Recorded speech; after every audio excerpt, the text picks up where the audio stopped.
দুনিয়াতে মা বাবা সন্তানরে কত সুখ শান্তিতে রাখা যায়। শীতকালে একটা সন্তান কষ্ট পাবে, কোনো বাবা চায় না, মা চায় না।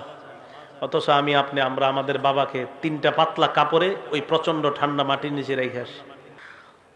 আপনি আজকে মারা গেলে আমার আপনার সাথে এলাকাবাসী এটাই করবে। এটাই চূড়ান্ত সত্য কথা।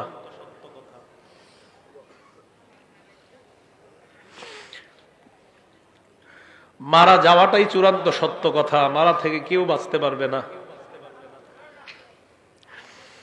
আল্লাহ ডাক দিয়ে বলবে, আফরিসুহু মিনাল জান্নাহ, আমার বান্দারে পাতলা পোশাকে দুনিয়ার মানুষ কবর দিছে, তারে জান্নাতের পোশাক পরায়া দাও।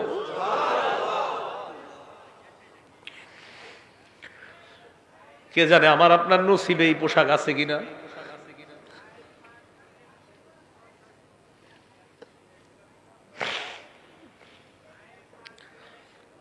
কিন্তু আমরা টেনশনে আছি, কিরে নবীজি একটু উপরে তাকায় না, খালি এমনি রইছে, উপরে তাকায় না।